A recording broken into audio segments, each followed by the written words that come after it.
Good evening. It's Joyful Hermit. Just checking in. I appreciate those of you who prayed for me and had wonderful thoughts and kind comments. I ended up having another horrible, I guess they're called a nausea attack.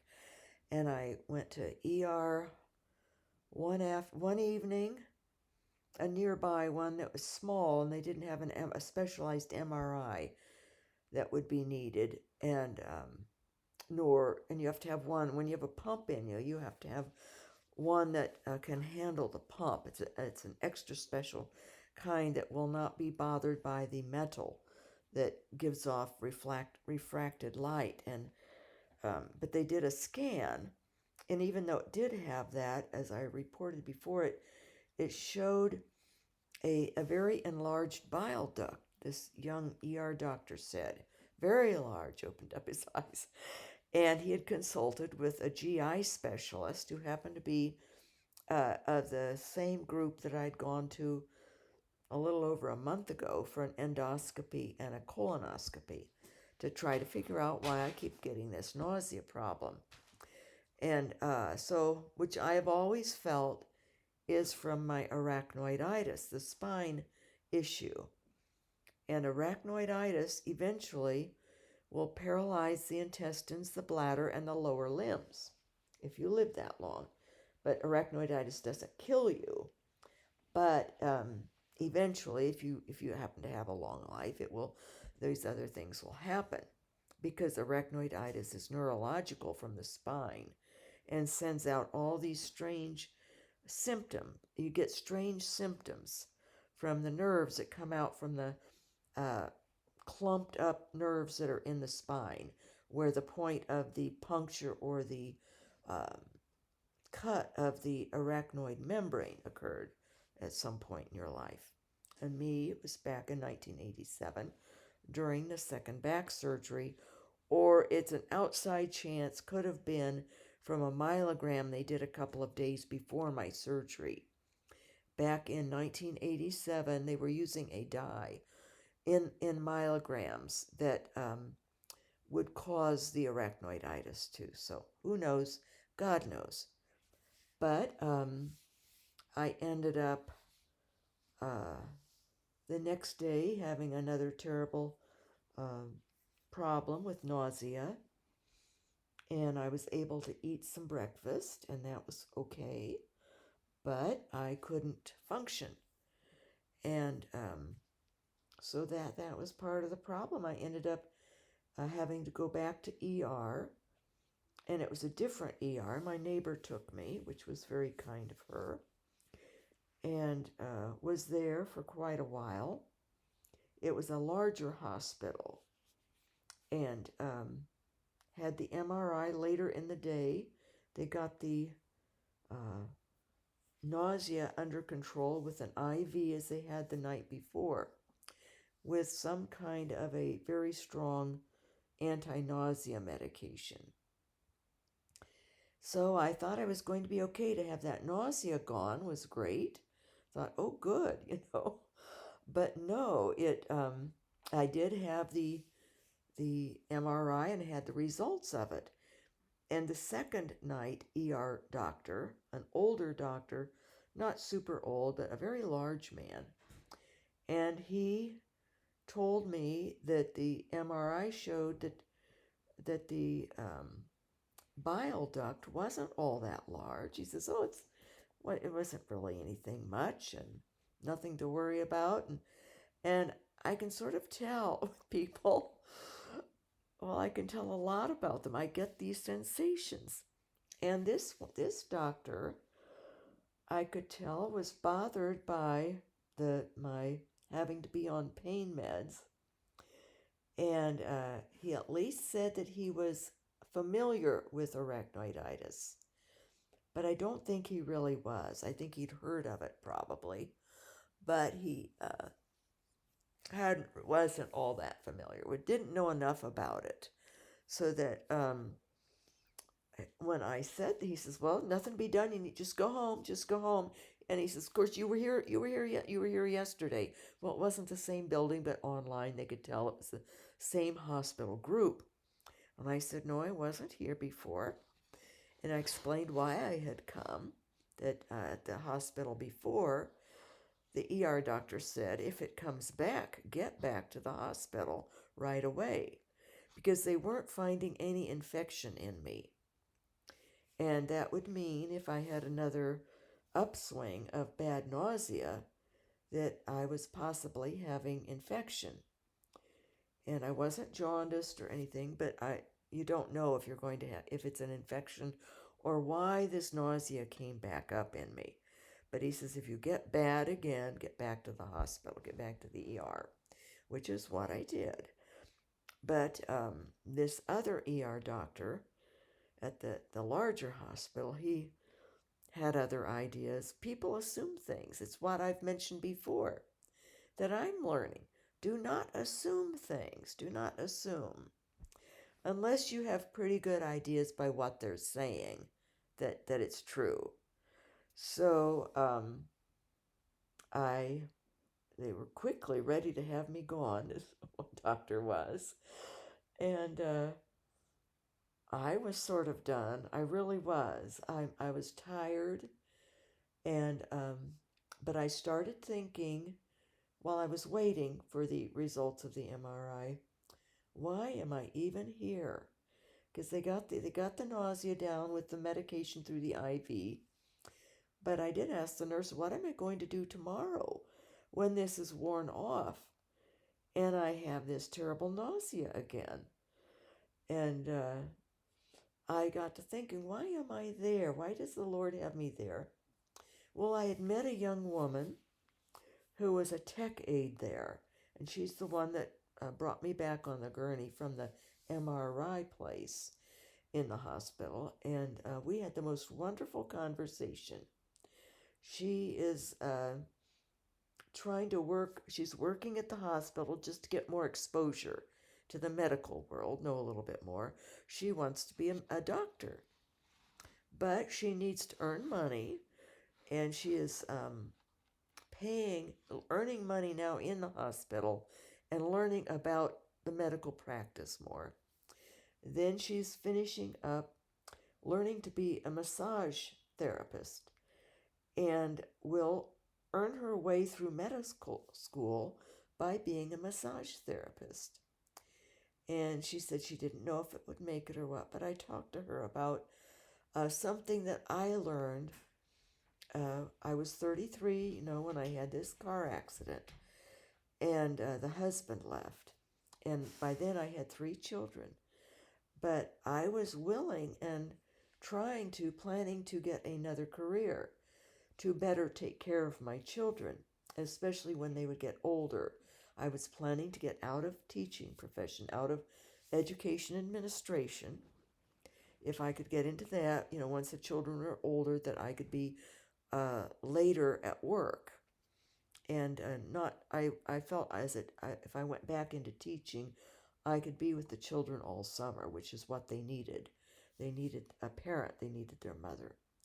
But as we all know, I had that surgery that left me permanently disabled and with arachnoiditis. But I was telling her that when you're 33 or even in your 20s, you feel like you can't do something else, or even when you're 40, you're too old. You think, and you don't try these things, your dreams that you still have, or a change in dreams. And I said, I'm 72 and a half now. Think about how many years I had in between there. If I had been healthy, I could have had 2 or 3 different careers. So I said, don't be discouraged. She's, I would guess, in her mid 20s at least, and had already taken a year out to have a break during COVID.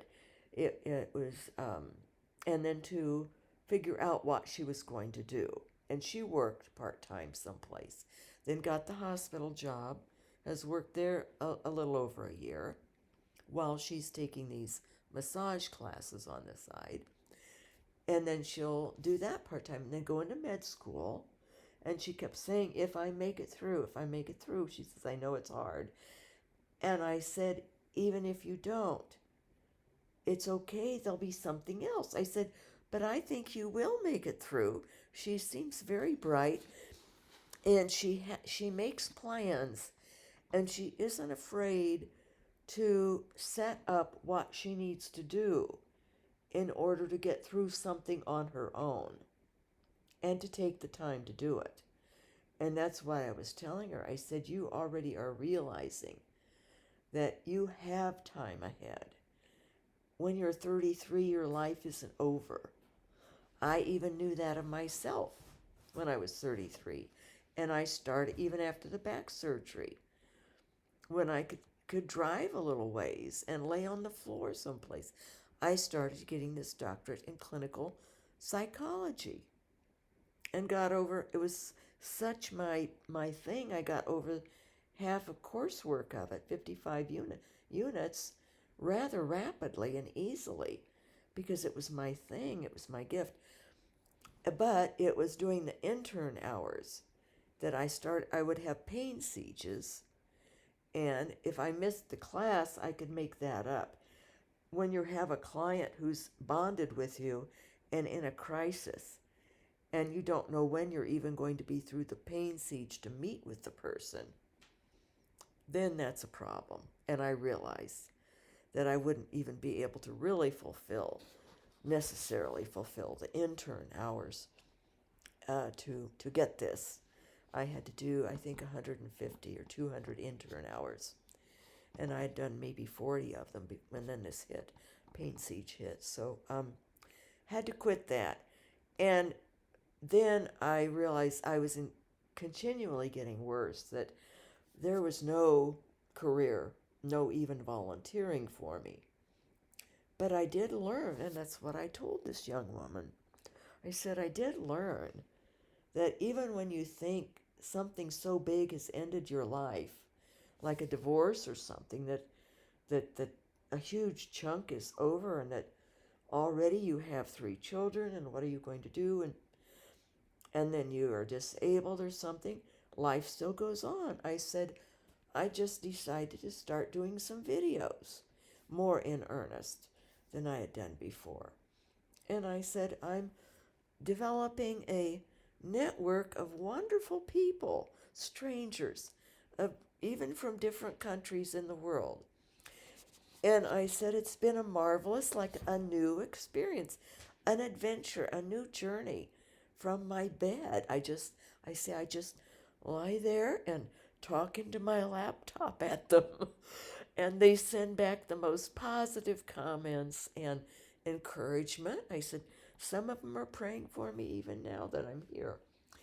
And I said, I hope that I'm saying things from experiences in my life. And I said, it's the topic is on spiritual issues, but also spiritual experiences and things of God. But I said it also involves being a single parent, um, having had a career, suffering. I said it gets into all kinds of other topics, having been married to a narcissistic sociopath and what that entailed. And so I said it has different appeals, but mostly something that's a rather targeted audience. But I said, and she says, oh, it sounds fun. And I laughed. I said, it's wonderful. I laughed. They had already given me this strong medicine in an IV that had taken care of the nausea. So anyway, I had another attack today. Well, so this doctor there, the ER doctor, he read the MRI as no big deal. My bile duct was no big deal. He said, maybe you were even born with it like that. And but he said, you just need to go on home. He says it was nothing. And he wasn't the first doctor there when I came in before they gave me the IV. So to him, I seemed just fine. And I said, well, now what am I going to do tomorrow? Because I said, they did give me medication when this wears off. Because I said, that's what happened yesterday. He tried to sort of accuse me of just being someone who likes to come to the ER. Well, you were here yesterday. Well, I said, not at this one, at a different one. Well, but the same thing. You were at an ER. They sent you home. Now you're here. You had the MRI. nothing wrong, blah, blah. And I think he made some comments, probably your pain medicine. And others have said that. And no, it's not. I've been on pain medicine for years and I haven't had this. But I did have this after my pump surgery. Very badly, I had nausea. And I got over it. I got over it in time. But not over it all the way. I had to change the way I ate. I eat very little and spread apart. I grange eat. And I haven't had a full meal in over 3 years. So, no, it's I did have to make a radical change. And of the types of food I would eat. Nothing spicy, not certain types. Basically, I had to go on a gastroparesis diet. I did a lot of research, and because I had to figure it out myself, because no one knows about arachnoiditis. Yesterday, this one doctor out of two, several nurses, um, yes, lots of nurses as they change shifts. None of them had even heard of arachnoiditis. The night before, ER doctor had never heard of it. Specialists who don't hear of it. My pain doctor knew of it, but I don't think he has many, if any, other patients with it. Maybe one. I've only heard of one other person in this whole area that has arachnoiditis, and I heard of it through a physician assistant who had a patient who had it and was in a wheelchair. And I have a nurse couple across the street who knew of someone, probably the same person, and they thought I surely didn't have it because I'm not in a wheelchair. And I said to them, well, not everyone's in a wheelchair with it. I have forced myself to keep mobile so that I will keep the body going, so that I will delay my paralysis. And they said, well, the person they knew was a lot older than me. So, but that's what happens with arachnoiditis if you don't keep mobile. But I haven't been able to keep mobile since the knee operation. Something shifted in me. And I've shared before, I'm concerned that this might be it for me. And I'm not sure how I'm going to manage financially or physically or with my dogs or the house not being finished. So that's why I'm doing all I can to get better. So I called a family member who came to get me most graciously, and I didn't. My neighbor took me to the ER because my family member was working. Is working long hours, in fact, and and it's a fairly new venture that she's working in. So my neighbor was very happy to take me, stayed with me there until came back to take care of my dogs for me and feed her own husband, so and her own dog. So it all worked out very well that way. But I was surprised by this doctor's attitude that this was nothing. And so when I said, well, what am I going to do? He says, well, I can prescribe you something for nausea. And he mentioned a couple medicines. I said, well, I've already tried those and they haven't helped. And the Zofran I got didn't help. It's not strong enough. When I get these nausea attacks, they are bad. And that's why I'm convinced my arachnoiditis is involved with it. But this doctor then he offered another medicine. I said, well, I had that 3 years ago and it didn't help. And he says, well, try mixing them up. Just mix them up. And I said, well, it was Reglan is the medicine. I said, my pain doctor gave it to, prescribed it for me, but then he read more about it and took me off of it immediately because he didn't like some side effects that were dangerous. And this doctor poo-pooed that, but then he did concede, well, but your pain doctor's a specialist. Yes, he is, and he's very good. So I said I don't think he would approve of me going back on it. But I said it didn't work before either. So he said, well, I'm sorry, you'll just have to figure it out. And I said, well, is there any way I could have whatever they gave me here? But no, um, there wouldn't be any way for that.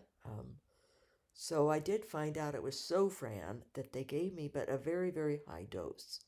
So I did today take 2, because I read online you can take 8 milligrams at a time for like 3 times. Every 12 hours, three times you could take. So I did that, and it's eased it down, but it started up again terribly today, and I had vowed I am not going back to ER.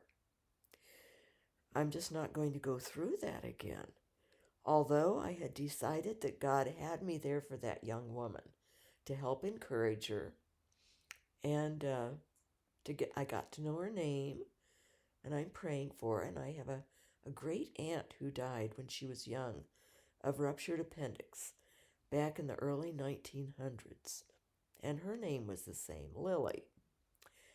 And I told this young woman that I sort of talked to people in my mind who were already deceased, and that I would ask Lily, because I said my aunt, who's over 100, the only living aunt left, gave me Lily's photo, her engagement photo. She died right before she was to be married of this ruptured appendix. Nothing could be done back then. And so I have her photo in her engagement dress, a beautiful white dress. Maybe it was going to be her wedding dress. I don't know. But in a beautiful wood-carved, walnut-carved frame. And I said I have that picture to keep, because my aunt knew that I really care about our ancestors.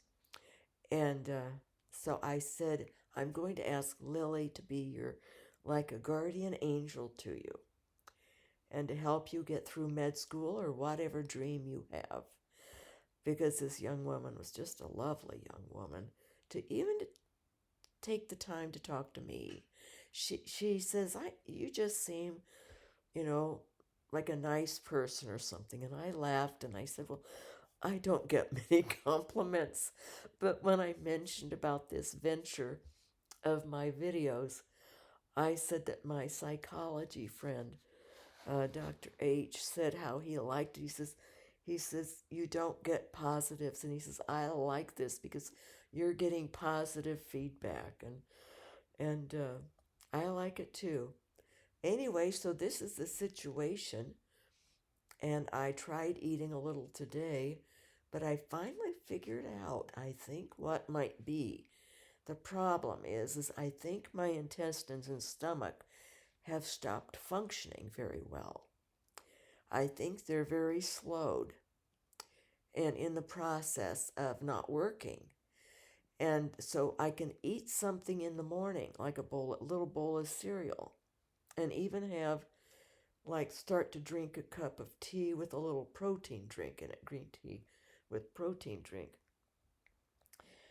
And it's just maybe about 10 ounces. It's not a big mug, but before my son cut off a couple of Christmases ago, he sent me one of these mugs that stays hot for a while, like for an hour.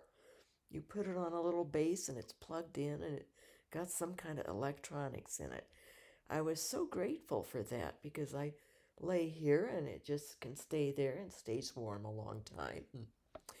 And so I got through half of it this morning and then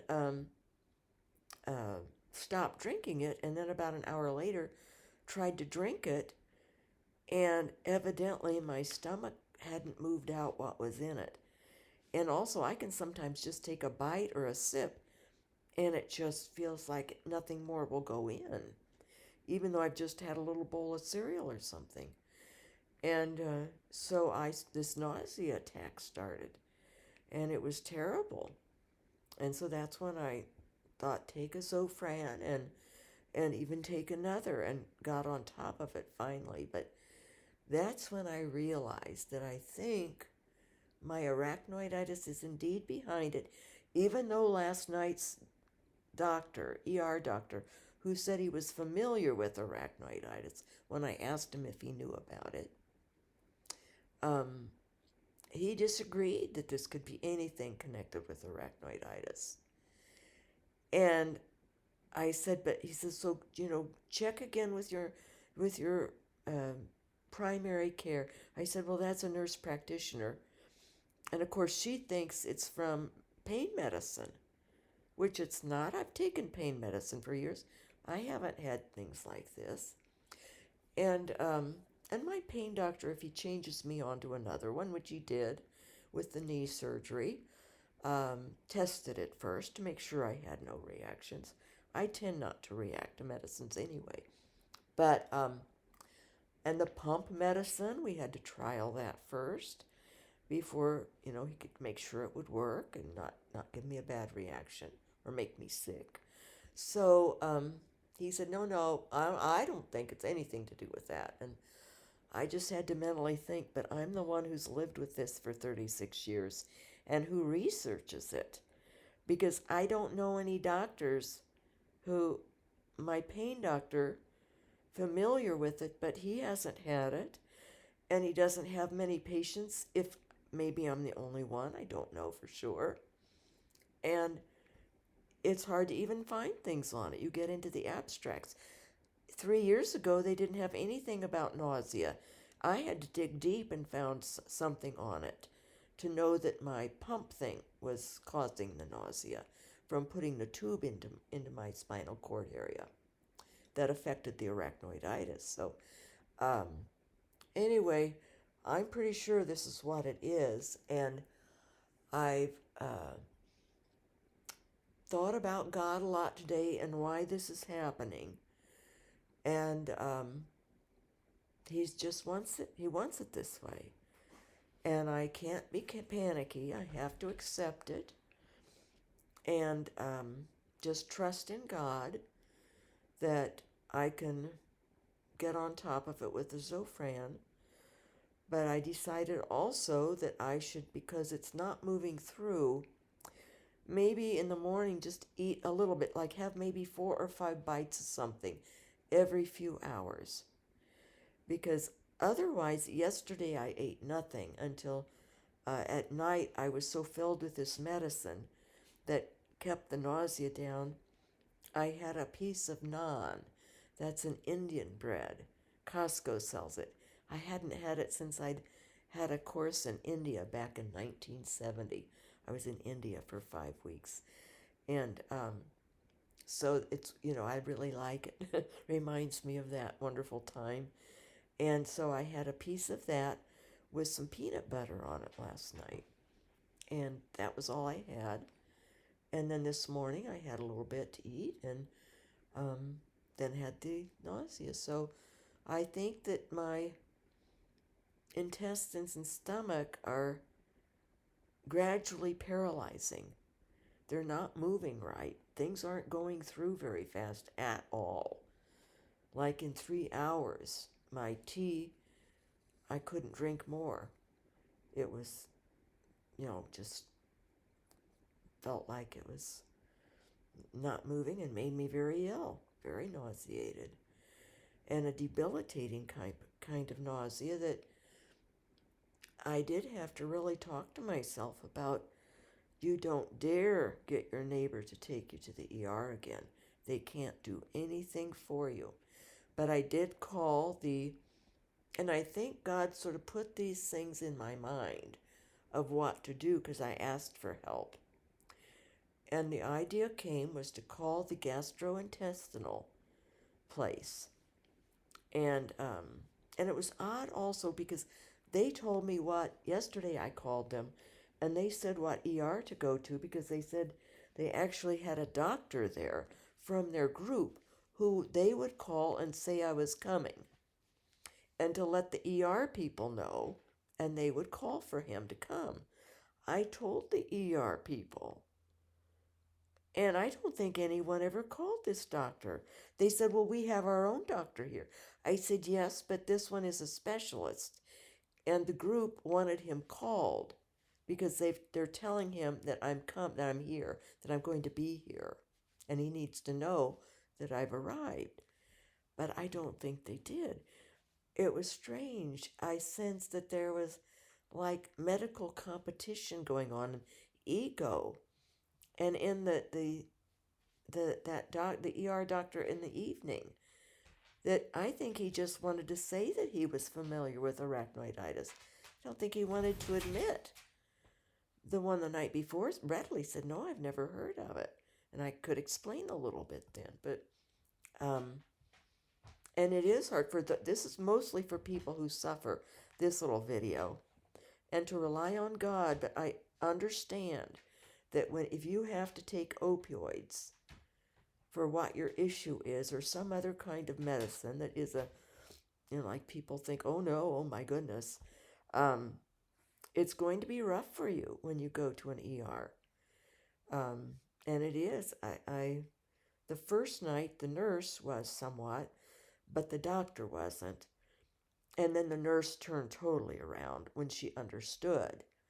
And it is sad. People who are addicted go to ERs trying to get medicine, and they fake different problems they want to get opioids. But and I knew that was what was going on yesterday somewhat, although they did have my records there.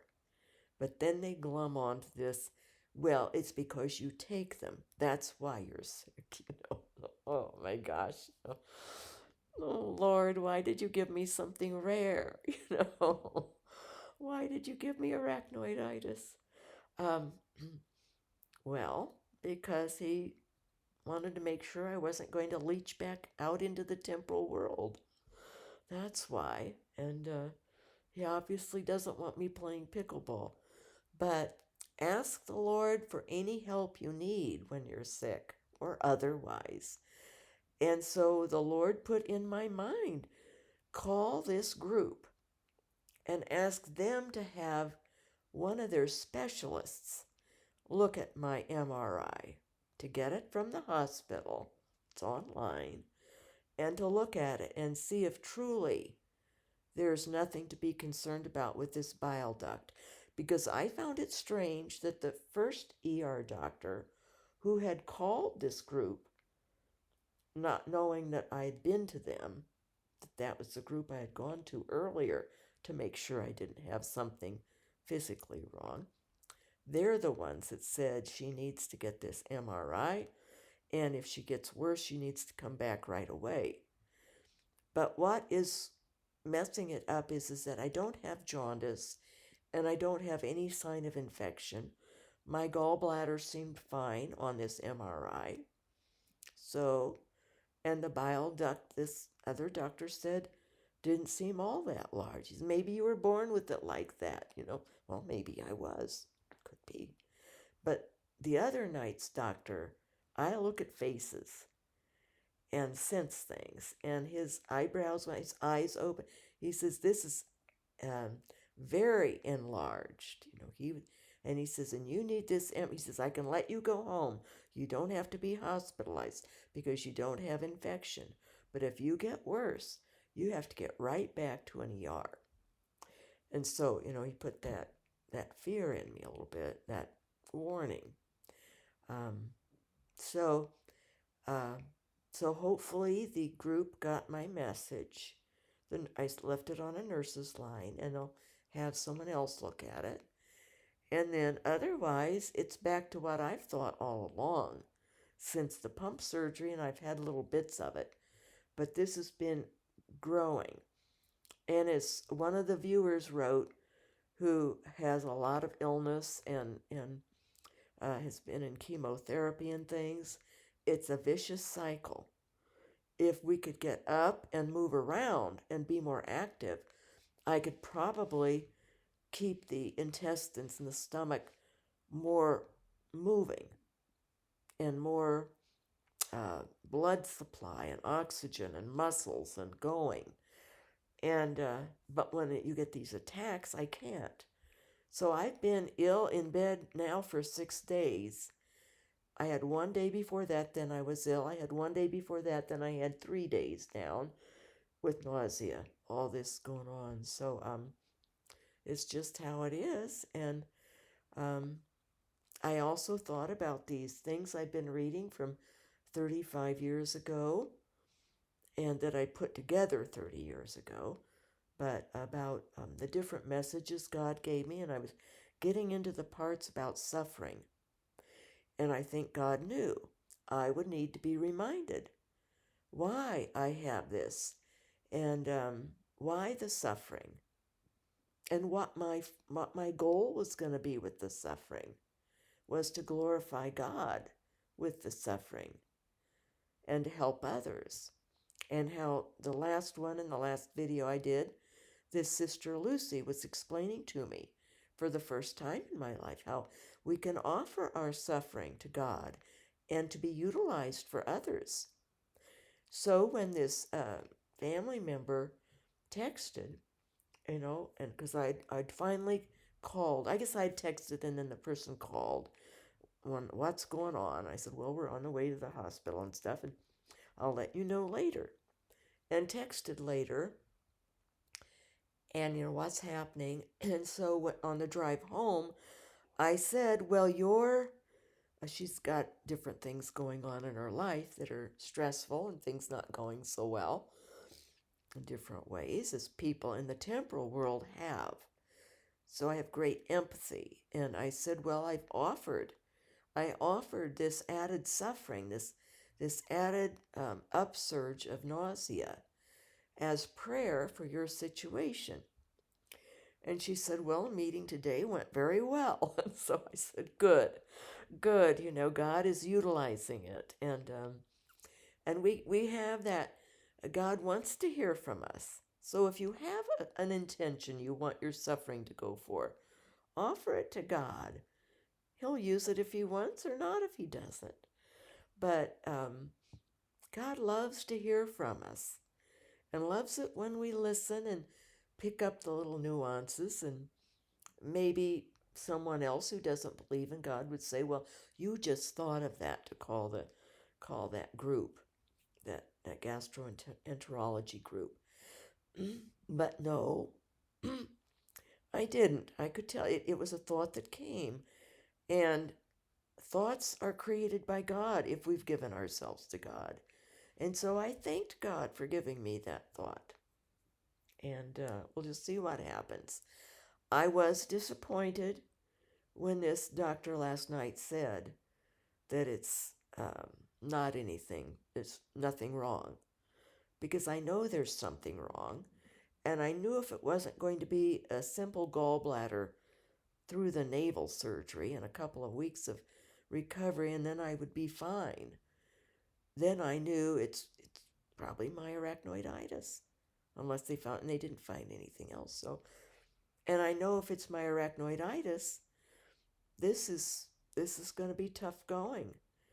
And as I said, it might be the beginning to the end, which I don't mind the end. It's the getting there that's the problem, especially when I'm in trouble here a little bit with the temporal surroundings. And anyway, but God will work it out.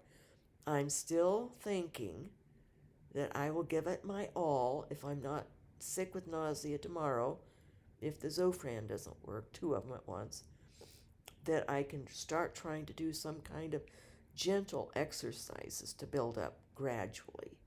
The pickleball was a little too much too soon. So that's it.